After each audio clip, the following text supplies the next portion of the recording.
One and all to the K.O.E. Nation, folks. I am your King of Extreme, Phil K.O.E. You can find me at K.O.E. Nation on YouTube, K.O.E. Nation on TikTok, K.O.E. Nation on Twitch, and we have some amazing K.O.E. content coming to you from one of the many friends and denizens of the K.O.E. Nation. So, folks, without further ado, let's not keep you waiting any longer.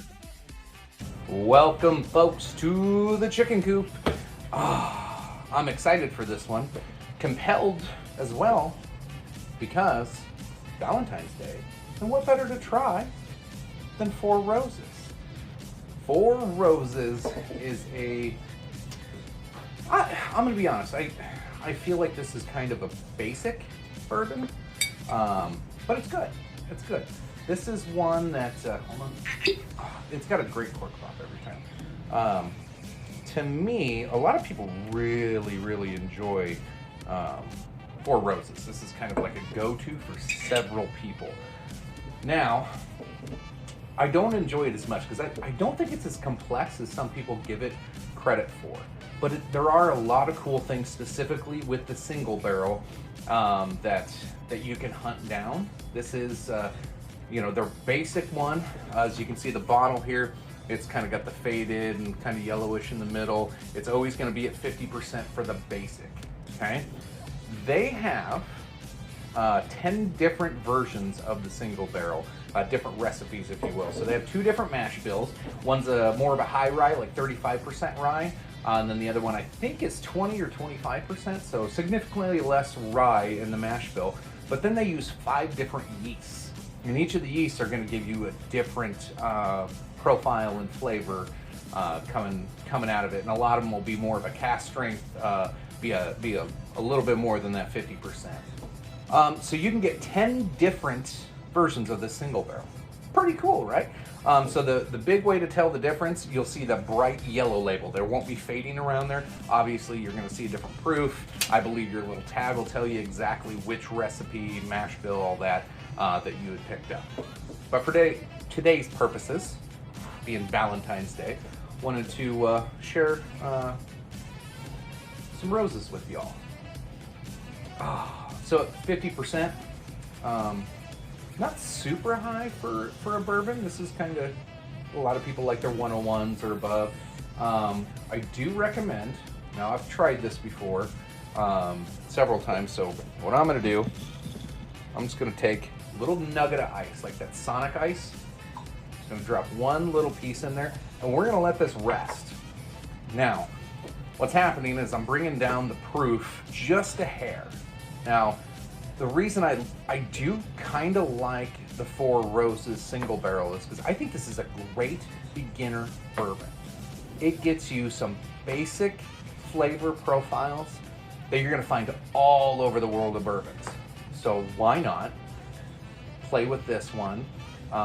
You can do it without the ice. This is just my preferred way of drinking this over the last couple days.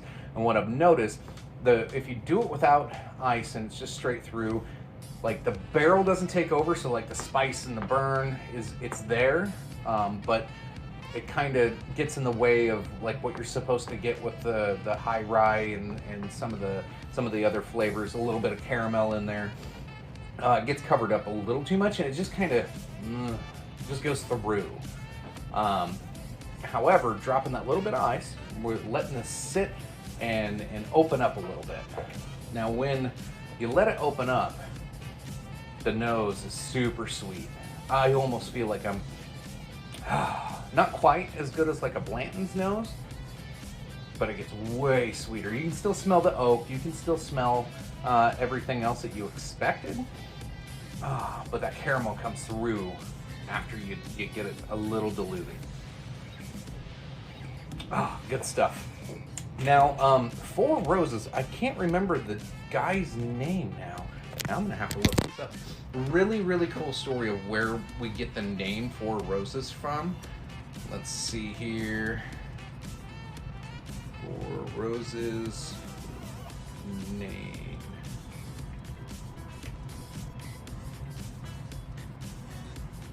Okay, so cool story of how Four Roses name came along. So it began when Paul Jones Jr., the founder of Four Roses Bourbon, became smitten by the beauty of a young Southern belle. Isn't that just a great way to start off any story? It is said that he sent a proposal to her, and she replied that if her answer were yes, she would wear a corsage of roses on her gown to the upcoming grand ball. So Paul Jones Jr. waited for her answer excitedly on the night of that grand ball. When she arrived in her beautiful gown, she wore a corsage of 4 red roses. He later named his bourbon Four Roses as a symbol of his devout passion for the lovely belle, a passion he thereafter transferred to making his beloved Four Roses bourbon. He transferred the love for her to his bourbon. Anyway, so yes, Four Roses Distillery. There's a lot of fours that go on here. They have 4 basic lines. They have the small batch select, the regular Four Roses bourbon, and then the single barrel. And the single barrel has the 10 different combinations that you can get with all the different yeasts in mash bill. So this is your basic high rye mash bill. I think it's the OBSV is typically. I'm probably wrong. If I'm wrong, I'll just put it down below in words and stuff. But now, let's enjoy.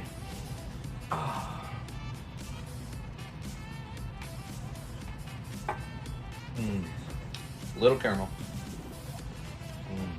Oak. And just enough spice. It's full bodied, like you get everything that's well rounded, that dab of ice. This again, why I think this is a great starter bourbon for a lot of collectors, and why it's so popular, in my opinion. Like I said, you get those basic flavors that are all over the board. You find them in every bourbon. Maybe not every, most bourbons. But then you get to play with it. You get to do the ice or the little water drop. You get to let it sit and see the difference in the time it takes to let it sit in your glass and really breathe and open up. A lot of bourbons don't give you that. Now, is this like super complex and a whole bunch going on? Hell no. This is pretty basic, but it's quite genius how they've been able to take this single barrel, which in most cases single barrels are going to be, you don't know what you're going to get most of the time. But most of your Four Roses single barrels are pretty damn close to being the same, which is fantastic. They have a science down. I believe they have 4 warehouses. You can tell in their label down here. So like, you get your warehouse number. The first letter is which warehouse, and then the next letter is it north, south, east, or west part, and then the location of that barrel in the warehouse is all on the coding there. So and they're very, very precise with it. And I know the small batch select, I want to say it's like 6 to 7 years. I don't think any of their line is under 4 years of maturation. But yeah, fantastic bourbon. If I'm gonna go, we're gonna use the K.O.E. Nation scale. If you don't know what K.O.E. Nation is, 1, you're missing out. 2, that's where most of our bourbon reviews are. YouTube, Twitch, Spotify. I don't know. Is Phil on Spotify? I don't know. He should work on that. But definitely check him out on YouTube. That's the main one. K.O.E. Nation. So over there are dozens, maybe more, maybe hundreds. I don't know if they got that high yet. Of different bourbon reviews, matchups, pairings, tournaments, what have you. So go check that out. But we're going to use the scale from K.O.E. Nation to give my grading of Four Roses single barrel. First, we're going to talk about 5-star scale on a bourbon. I'm going to give it a 3 to 5. 1, it's better than average, so that's going to get you at about that 3 point, but not the complexity, but the ability to manipulate this bourbon and really have that conversation with a newbie, somebody who's not familiar with bourbon tasting and playing with these. you could really have some fun getting a new person excited about bourbon and excited about hunting bourbons, especially if you had some of the other strains and mash bills and be able to compare them. Be a fantastic way to ruin somebody's life by making them addicted to chasing bourbons. I kind of wish this would have been my first one, to be honest. We're going to go as a whiskey.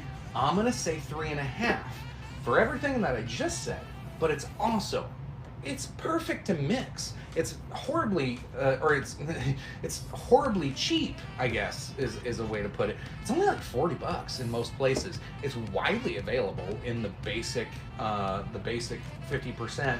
It's not overly strong. It's not offensive in any way. Like I said, you can mix it. There's so much you could do cocktailing wise with just this basic bourbon as a whiskey. So 3.5. It stacks up well against some of your really, really good whiskeys out there. Now, cask aging. That's the other one. That's really tough because that takes you outside of the whiskey bourbon realm and into all the other liquors out there. So with, I think a lot of it, the consistency of their casking and how they're able to replicate single barrels to be so close. None of them are ever exactly the same, but these are going to be very, very close to the next one that you buy. So the consistency you can get out of these, because of how they rack and use the Kents in their warehouses and just massive organization, I respect it. It's not complex. It's not crazy. It's not because of the flavor. It's just I think a lot of this comes from their barreling process. That's impressive to me. So 3.5 there as well. Now, if it was a little bit more complex, I'd look at heading up towards that 4 range. But it is kind of a basic bourbon. And then we're going to talk about shelving. Now, this is a tough one because a lot of people think this is a top shelf bourbon. A lot of people swear by this. I've had it on my middle shelf since picking it up, making a lot of assumptions because of the reputation and what a lot of people say they feel about this particular whiskey.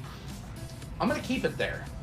I might even, depending, my middle shelf's pretty full. It might go to the bottom shelf, but not in any offensive way, because this will be, anybody who comes over not familiar with the complexities of whiskeys and bourbons, it'll be on the bottom shelf to try and to be handing out.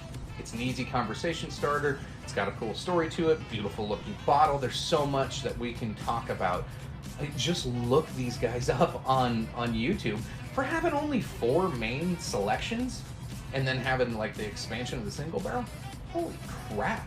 Like, there's so much hype and I guess marketing. Great marketing. They did a fantastic job. So might be on the bottom shelf, but not for the reasons of it being bad juice by any means. This is fantastic stuff. Middle shelf is probably where it really belongs, but the fact that this will be my share bottle, like, I'll have this on hand nearly all the time. And then there is a secret 5th question. When this runs empty, will I purchase another? You damn skippy. This is going to be a staple in the chicken coop moving forward for everything that I just said. So if you're with a significant other, home alone, doesn't matter, I say you go get yourself a bottle of 4 Roses single barrel. And cheers, folks.